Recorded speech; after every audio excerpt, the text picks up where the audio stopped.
largest deficit reduction in 30 years when it actually explodes the deficit by $4 trillion. Gabe Evans, on the other hand, has twisted himself into knots, claiming that there are no Medicaid cuts because technically healthcare spending will continue to rise.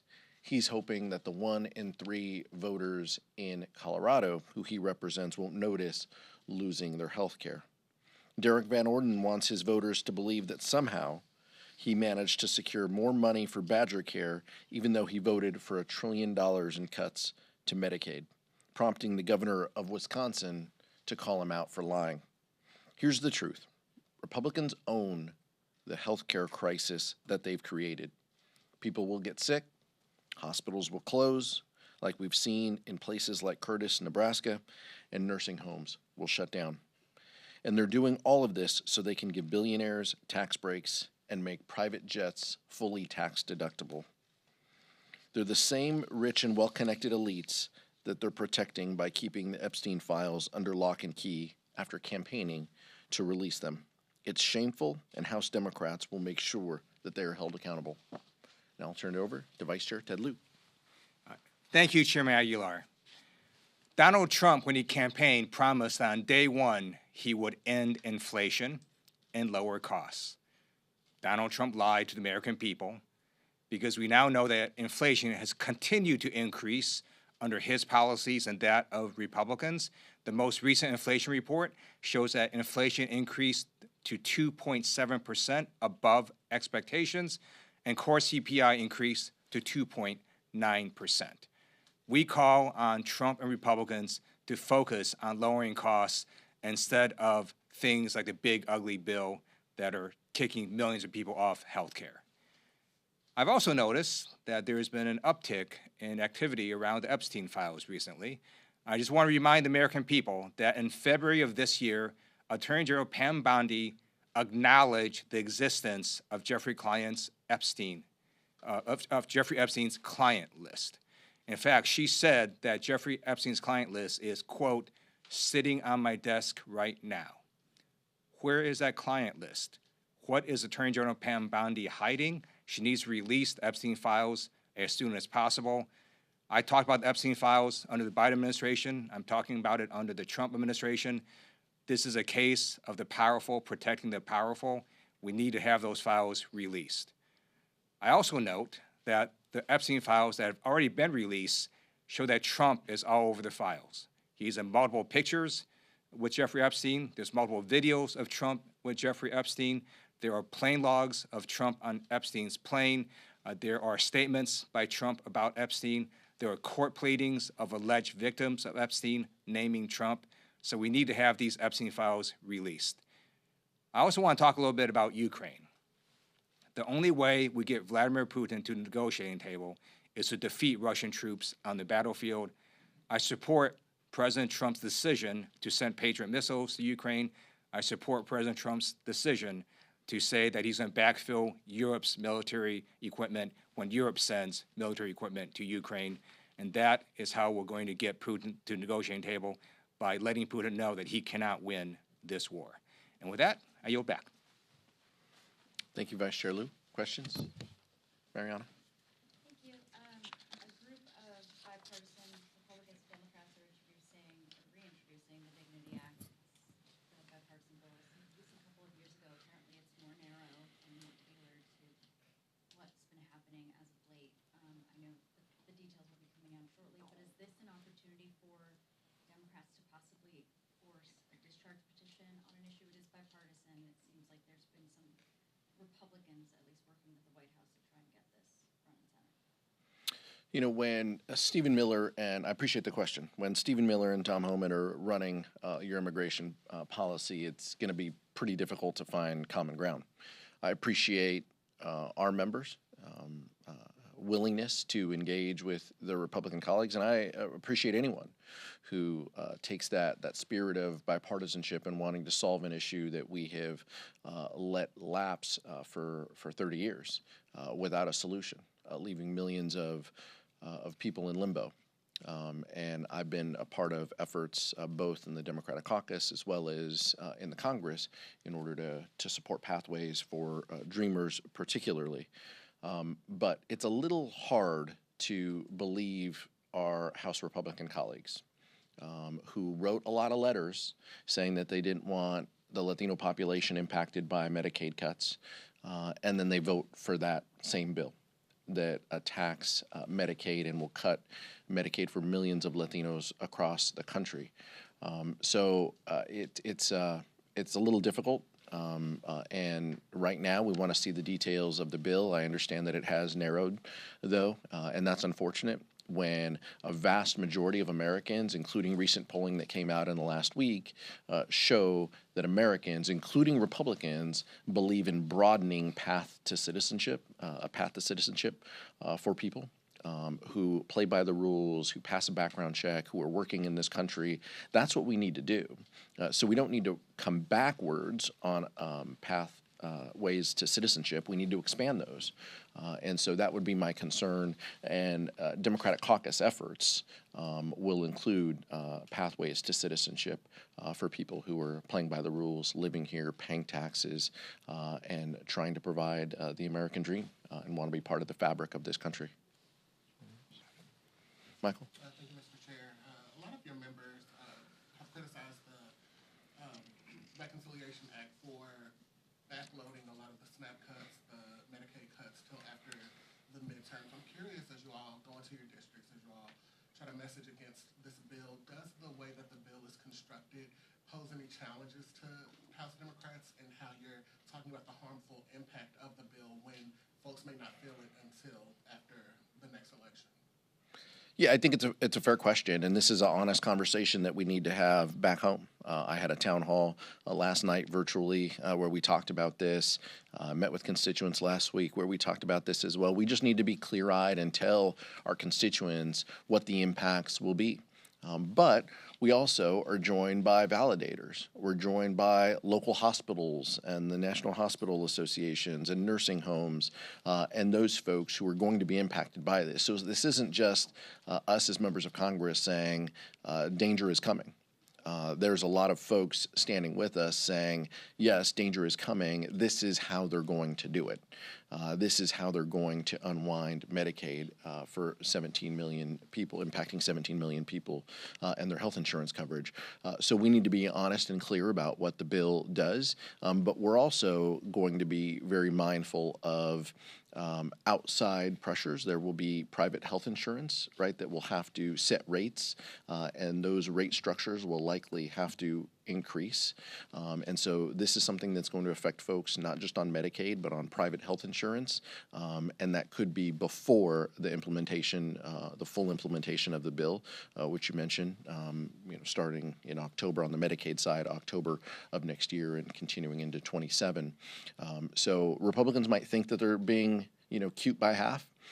We have to be clear-eyed and honest and have the community validators there to say, no, they're lying to you. The cuts are coming, and this is what's happening in our communities. Sure. Republicans voted for a law that's going to implement these automatic cuts, and the only way to possibly stop that is if a different person gets elected who can say, no, we're not going to let this law get implemented with these automatic cuts. So that is actually a pretty compelling message, because the person that voted for these cuts is not going to be a person that's going to stop the cuts. You're going to need a new person in there that then could, with a different makeup in Congress, stop the cuts from actually happening. Thank you. Zohran Mamdani is going to be here in Washington tomorrow, and Republicans have been saying that Mamdani is going to be a liability for Democrats next year. I know that you guys are trying to focus on the issues and this bill and Medicaid cuts, but they're saying that he's going to be the issue for you in elections next year. Are they wrong? What I'm more concerned about when you're talking about elections coming up, I'm concerned about, I'm looking at Virginia and New Jersey more than I'm looking at the city of New York City. So that's what I'm interested in looking at. Medicaid will be on the ballot in those gubernatorial elections, and that's what we'll be looking at. But look, broadly, what Assemblymember Mamdani has talked about are the rising costs that people face. I think there's a lesson to be learned there. He's talked about rising grocery costs that people face, bus fares, those types of things. He's not campaigning on impeaching Donald Trump. He's campaigning on reducing costs that people face. And I think there's a lesson for us there too. Cassie? So I just came back from the House press conference where I pressed Speaker Mike Johnson about disaster relief and the fact that obviously Congress is going to have to take up some sort of package over the next several weeks, whether it be Texas, Carolinas, California, and so on. And I asked him if he could guarantee whether or not California would be included in a package if the president doesn't ask for it, since he's inclined not to, since he has some public beef with the governor. And the speaker wouldn't commit to that.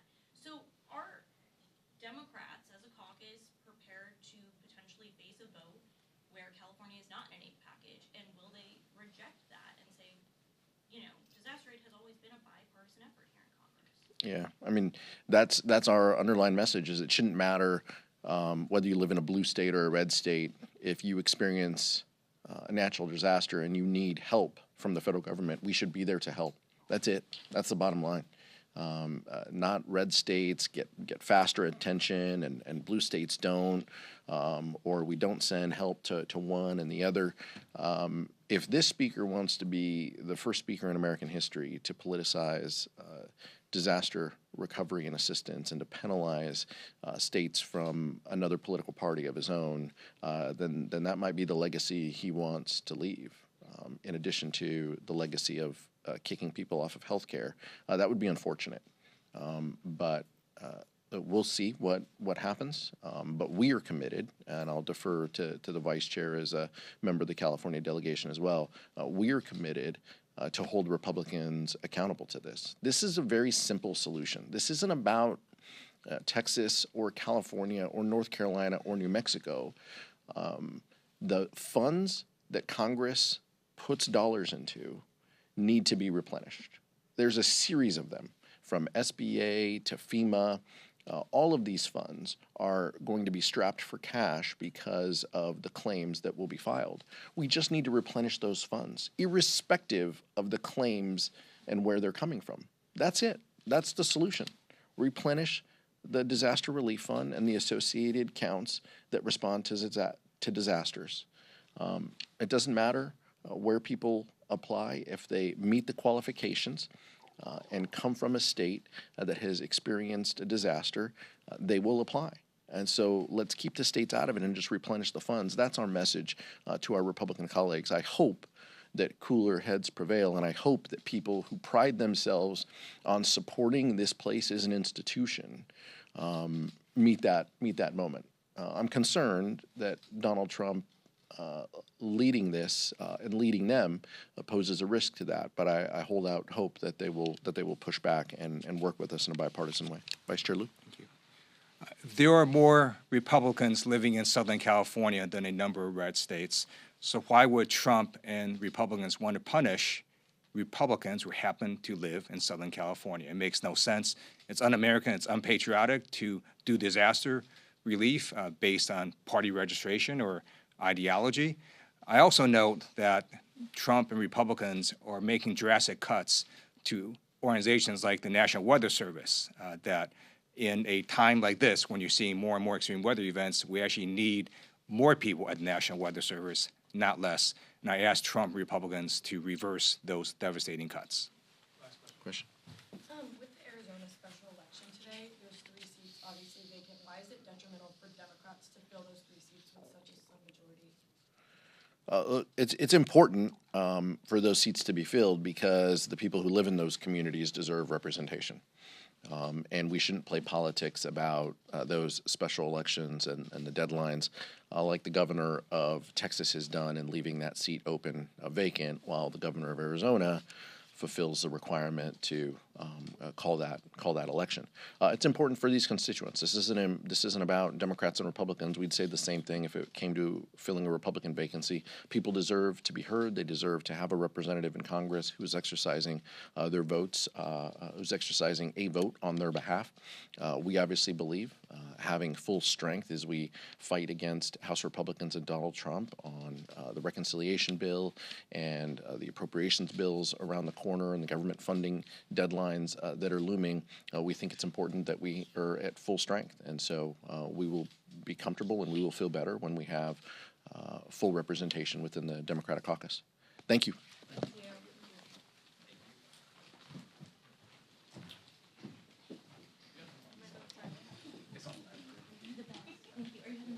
Yeah, unless you need.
All right, fine.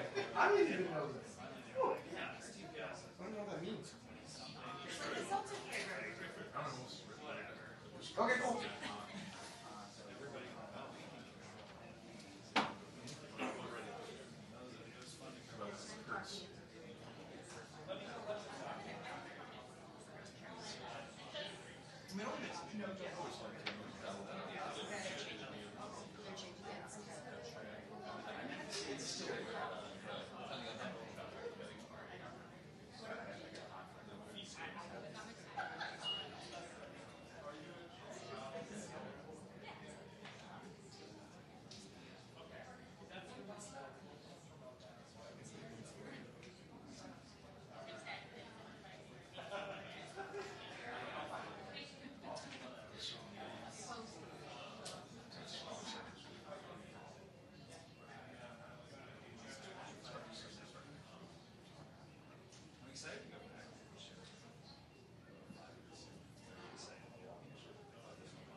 just wanted to ask for that, because that's been I've seen that in a couple of things, because Sequel sort of this name comes up, and they're always looking for photos kind of, it was Horsford, May, Ted Lieu.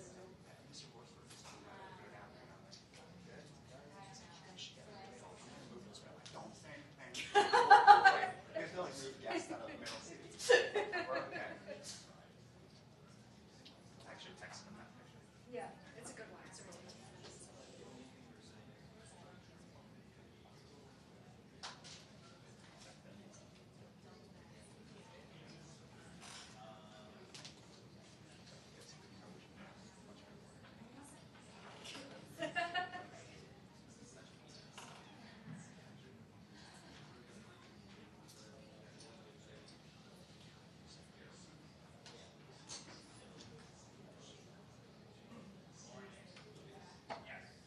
At this point, I just like coming in before 5 minutes. Like it's me. Yeah, exactly. Yeah, right?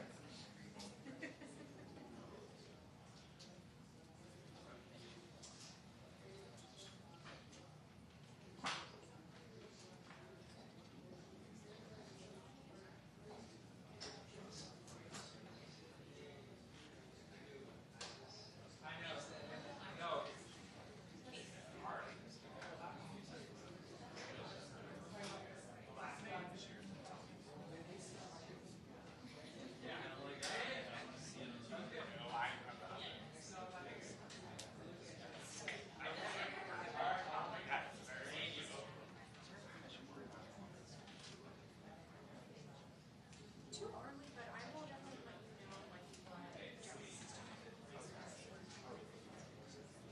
not candidates, members, I always think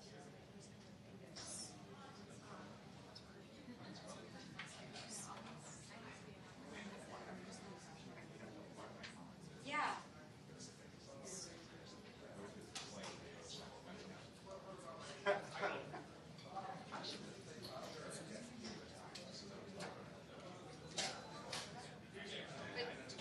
That's nice.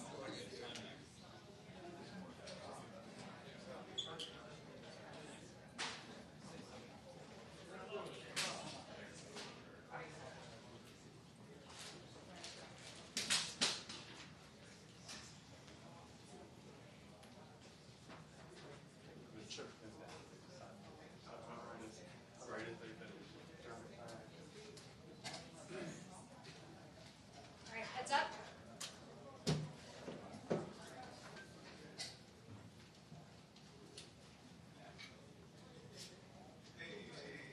Thanks for patient, everyone.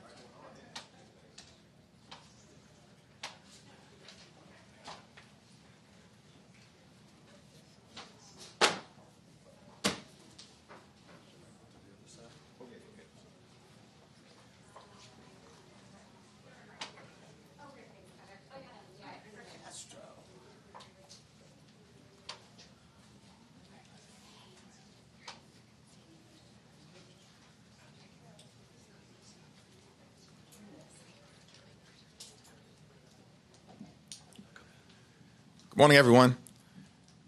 Tragedy has struck Texas. Horrific and devastating floods have killed more than 100 people in the great state of Texas. Dozens of children have drowned to death. Parents are going to have to bury their children, which is unnatural, and parents should never have to do that. Real questions need to be asked and answered about the impact of the underfunding of the National Weather Service, the firing of hundreds of employees, the apparent absence of preparation as it related to what the Texas state government failed to do in terms of implementing an early warning system to alert people in the Texas Hill Country as to the impending danger. There are a lot of questions that need to be resolved on behalf of the people of Texas. There is an ongoing search and rescue operation, and lives have been turned upside down as it relates to the historic and devastating floods in the Texas Hill Country. But instead of addressing the serious crisis that has affected tens of thousands of lives in unthinkable ways, Donald Trump, House Republicans here in Washington, and Governor Abbott are conspiring to rig the Texas congressional map as part of an effort to disenfranchise millions of people in Texas. In this country, public servants should earn the votes of the people that they hope to represent. What Republicans are trying to do in Texas is to have politicians choose their voters and undermine free and fair elections. And on behalf of the people of the state of Texas, Democrats are going to push back aggressively because it's the right thing to do to make sure that the voices of the people of Texas and those voices alone will choose during this critically important time here in the United States of America who should represent them, who will stand up for their interests, who will protect their health care, who will make sure that we can lower the high cost of living in the United States of America. Those choices should be made by the voters in Texas alone, not Donald Trump, Mike Johnson, Governor Abbott, or MAGA extremists who want to manipulate the election, which will have an adverse impact on the quality of life of the people of Texas. We are unified.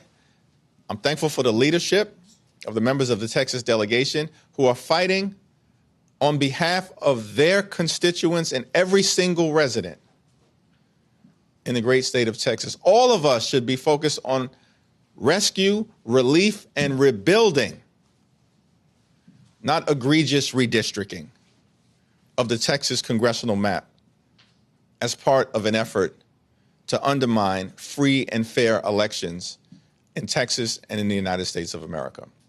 It's my honor to yield to the Democratic whip, Catherine Clark. Thank you so much, Mr. Leader. And I am so proud to stand here with the Democrats from Texas. The cries for help have not stopped echoing in the Hill Country in Texas. And yet here we are. It is as if the Texas GOP and the White House are saying it's always the right time to do what's wrong. When people are devastated, we need to be looking on how we can improve our warnings of floods in places like the Hill Country in Texas. When we need to be looking at how we are funding NOAA and our weather alerts as we go into hurricane season around this country, as we need to be able to help continue to search for the over 100 people that are missing as more rain is coming down on these affected areas. This is what they propose to do.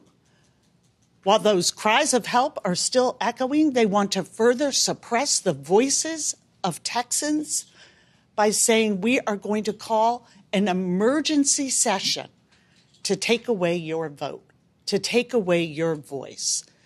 That is something that not only are Democrats going to stand in opposition to, but Americans are going to stand in opposition to.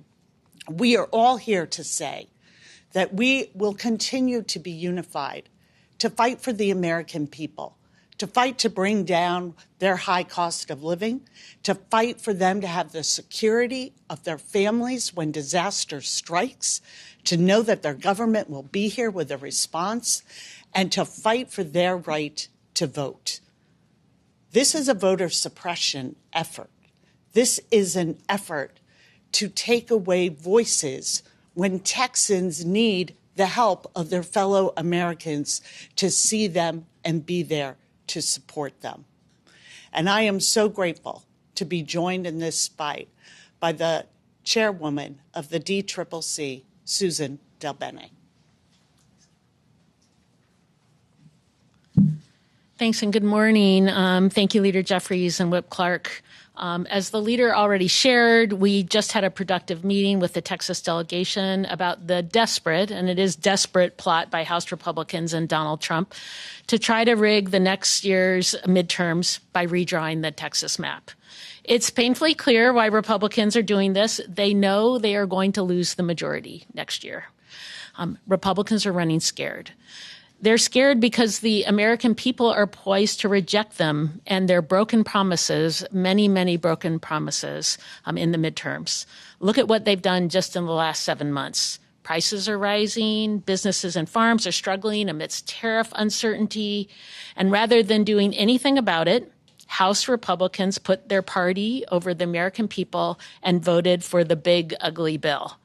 Now nearly 17 million people will lose their health care. Millions of families and children will have food ripped from their kitchen tables, and energy bills will go up, all to pay for massive tax giveaways to the wealthiest few. We've seen in poll after poll that the more people learn about the big ugly bill, the more they hate it. Republicans' vote for it will be the defining issue of the midterms. And the DCCC will make sure that the American people will hold Republicans accountable for this harmful, cruel bill when it's time for them to cast their ballots. That's all to say Republicans know they can't win running on their failed agenda, so they've hatched a scheme to rig the Texas map to try to save their microscopic majority. But as the leader said before, Republicans should be careful what they wish for. In an environment where Democrats are consistently overperforming in special elections across the country, and with public opinion turning against the Republican trifecta, redrawing the Texas map is a dangerous proposition for House Republicans and their incumbents. For some historical context here, let's look at what happened in Texas the last time there was a Trump midterm election. In competitive seats in Texas, Democratic House candidates performed an average of 7% better in 2018 than they did in 2016. We're confident that we are on the same, if not greater, trajectory as more people sour on the Republican record of broken promises. So any new map that Texas Republicans draw will almost certainly increase the number of competitive districts, thereby endangering more Republican incumbents. It's basic math. For them to try to break up Democratic-held districts, they will have to weaken Republican districts, who already are facing political headwinds. This scheme to rig the maps is hardly going to shore up their majority. It's going to expand the battleground in the race for the majority. Make no mistake, the DCCC will recruit aggressively to unseat any and all newly vulnerable Texas Republicans that go along with this corrupt ploy. Now, I want to continue to highlight that we have shown we can compete and win in districts like this. That's why we have 14 Democrats who are in seats that Trump won last year. Since the start of the cycle, the DCCC has been on offense. We have the better message, stronger candidates, and public sentiment is on our side. So my message to Texas Republicans who are pursuing this desperate scheme, you've already lost the majority, and now you're risking your own job. Now I want to turn it over to one of our great leaders from the state of Texas, Lizzie Fletcher.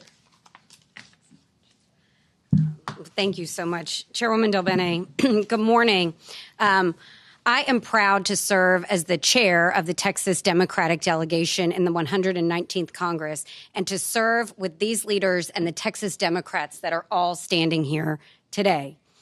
The members gathered here represent people from all across Texas, from Houston and Southeast Texas to El Paso, from the Rio Grande Valley to North Texas, and we are gathered today to speak on behalf of our constituents, on behalf of all Texans who are in, as the leader noted, a moment of great need all across our state, who are being disenfranchised and dismissed.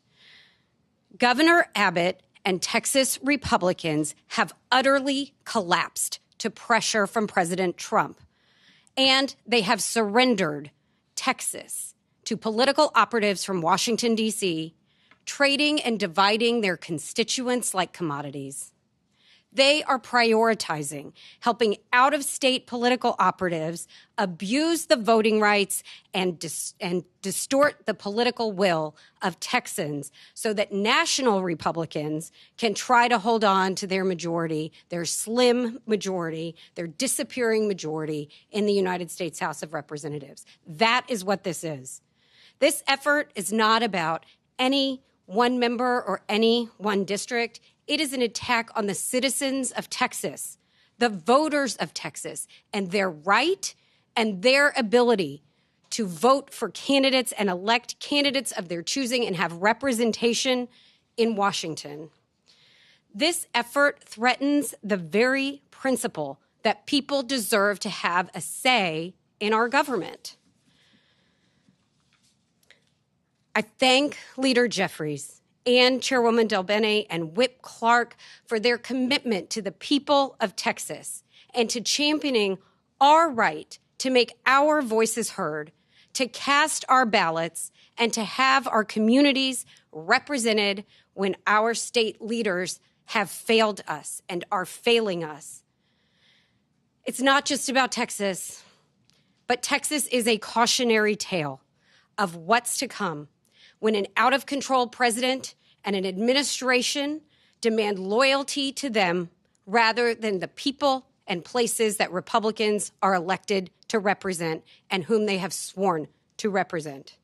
So together with support from the House Democratic leadership, we will fight this redistricting effort in every way we can. We will fight it in the halls of Congress, and I want to thank our colleague, Mark Vesey, for leading us all in new legislation to ban this kind of mid-decade redistricting. We will fight this in the courts as we can, and we will fight it in our communities and communities across Texas. As we've heard here today, House Democrats and the DCCC are committed to Texas, and we know they will be with us in the fight from now to next November and beyond. This fight is about more than the midterms, more than this map. It is about making real the founding principle of our country, that we, the people, not just the privileged few, but all of the people, have the right and the ability to have a say in our government. And so I'm glad to be here in the fight with these people, all of the people you see up here today, all of this amazing Texas Democratic delegation, our House Democratic leadership, and I'm so glad to be in this fight with all of them, including the dean of our delegation, Lloyd Doggett, who we'll hear from next.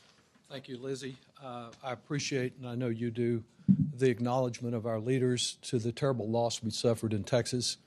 Last Sunday, I attended a prayer service outside the elementary school that my own daughters attended.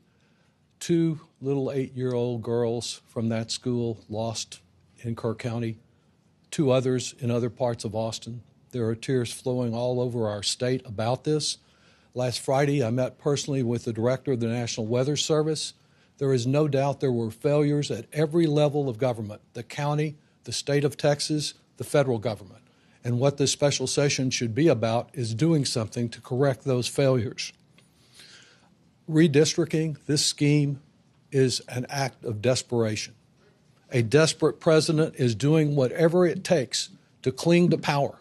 Make no mistake, there will not be a Texas map. There is a Trump map, which we heard reportedly just a few minutes ago this morning. Trump called the Texas Republican delegation and told them he wants 5 Republicans more out of Texas. They are simply too weak, too scared to stand up to Trump, as are the Texas Republican legislators. They're each afraid of a mean tweet that could ruin their day. Extreme redistricting is only the first of many steps that Trump will take to interfere in the next midterm elections.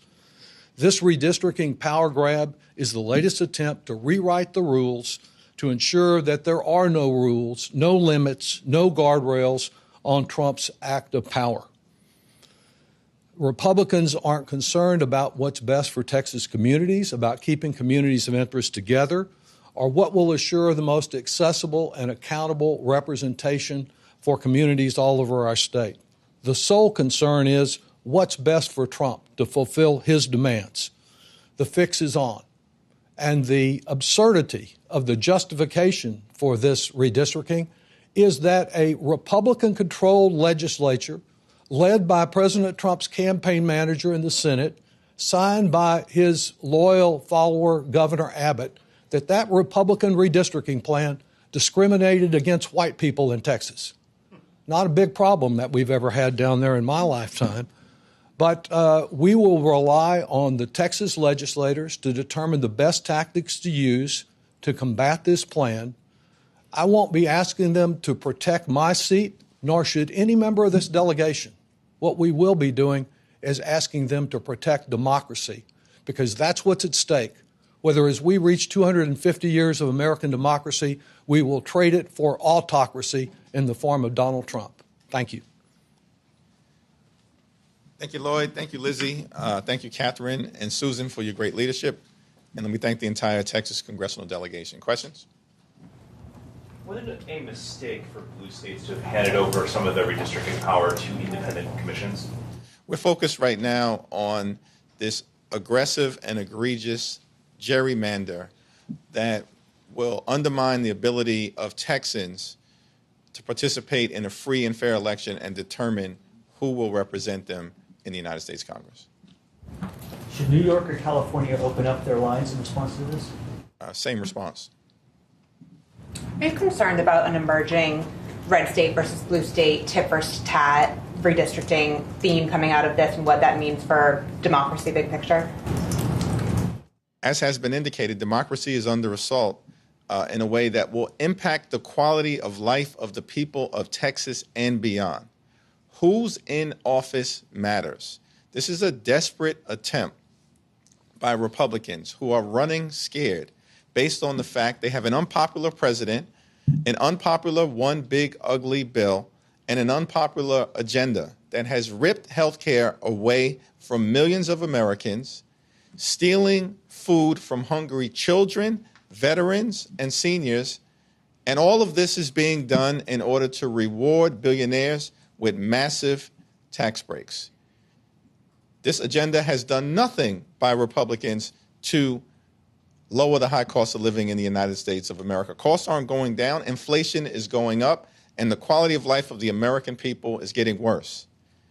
Republicans have chosen to respond to this by trying to gerrymander and rig the Texas congressional map and the midterm elections. It's important to remember, as Susan indicated, there has been tremendous overperformance in midterm elections by Democrats when we found ourselves in that situation before. Donald Trump has ordered Texas Republicans to try to produce 5 additional seats. I have no expectation that they're going to show any political courage. Texas Republicans are likely going to continue to act like political punks and bend the knee to Donald Trump's extreme agenda. In doing so, they will jeopardize their own electoral careers. And that is the case as it relates to Texas congressional Republicans and members of the Texas legislature who may vote for an egregious and gerrymandered new congressional map. Thank you, Mr. Leader. When Democrats were last in the majority, you all advanced legislation that would end extreme partisan gerrymandering. If Democrats retake the House, will that be a top priority for Democrats to again try to advance legislation to end gerrymandering and somehow work with Democrats to try to make progress on this issue? One of our top priorities, and I'll yield to Catherine and Susan on this, but one of our top priorities will continue to be to end extreme partisan gerrymandering across the country. We can no longer have a patchwork of different states holding themselves to different standards, and some, like Texas and Florida, no standards at all, as part of a desperate effort to cling to power. And so, as part of our reform agenda, an effort to combat and clean up corruption in this town, House Democrats will strongly champion the effort to end extreme partisan gerrymandering in the United States of America. Catherine, Susan. Making sure that the people of this country have the power at the ballot box is going to remain a top priority. And what we are seeing from this Republican Party and from Donald Trump is a complete reversal of that, doing just the opposite.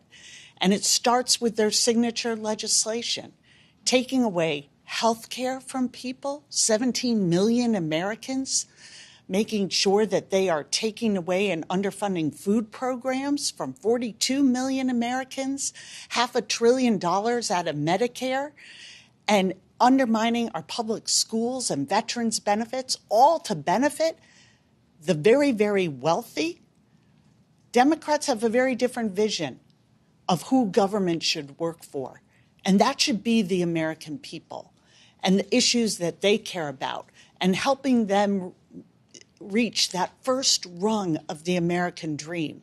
So we are going to be focused on making sure that that right to vote remains strong in this country because it is where economic power flows from.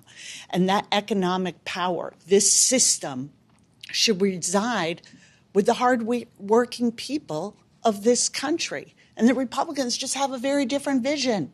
It's win at all costs.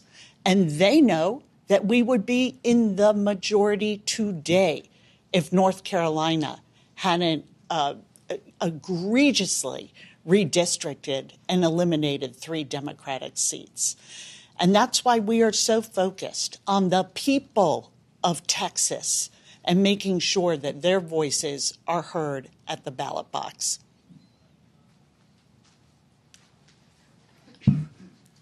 This was an order from Donald Trump. You didn't hear the people of Texas saying, please redraw the maps, wanting to see big change, especially right now. What you're seeing is Republicans scared that they're going to lose the majority. They know that people don't agree with their agenda. People are feeling the pain of what's happened under this administration, and they're going to lose the majority because of that. And so their only way, as opposed to stand up and listen to people and fight for the issues that they're hearing from their constituents, even if they actually did town halls and listened to their constituents, they would hear that. Instead of doing that, their effort is to try to rig the system to change these maps based on the order from Donald Trump. And so I think it's very, very clear that this isn't what the people want. People want representatives who are going to listen to them. We are going to fight in every single district based on this, whatever, if they change the map, based on whatever map they do. We know they're going to be competitive districts. We're going to recruit great candidates. People are going to stand up for their communities. And we're going to take back the majority. Last 2 questions here. This question is for Congresswoman Crockett. You served in the legislature. Can you talk about what your prediction would be for this moment? What do you think is about to happen if they gerrymander? Can you talk on that? Thank you. Yeah, so first of all, it hasn't quite been said clearly that Texas has always been found to be intentionally discriminatory. And so I want y'all to understand the makeup of my state. The state is a majority-minority state. And what this legislature historically has done is what they plan to do again, is to dilute the voices of people of color in order to make sure that they can get to where they're trying to go. We saw this Department of Justice decided to put out a letter, and what did they do?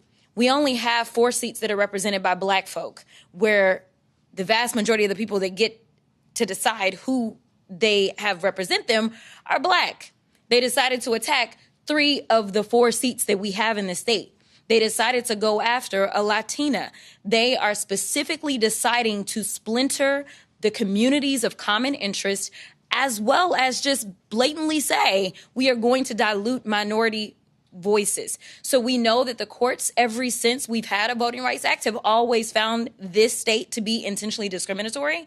That is what they are going to do. So I need people of color to understand that the scheme of the Republicans has consistently been to make sure that they mute our voices so that they can go ahead and have an oversized say in this. So I fully anticipate that's exactly where they're going with this map. It's the only way to do it. We didn't understand how we got to the map that they gave us last time because that state was grown by 95% people of color.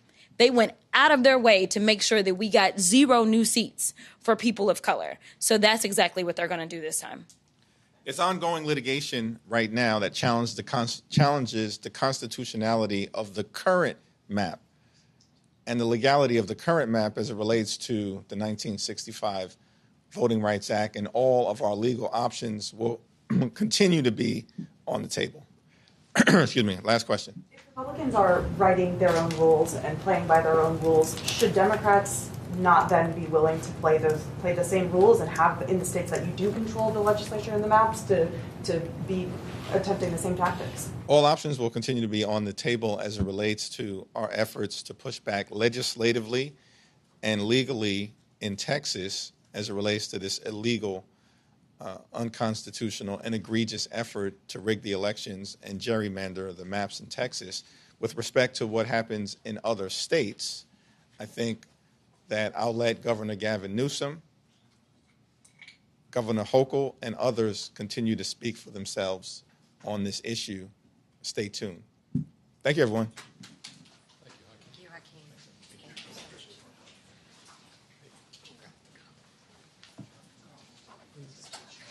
Pardon? Thank you. Thank you, Catherine, very much.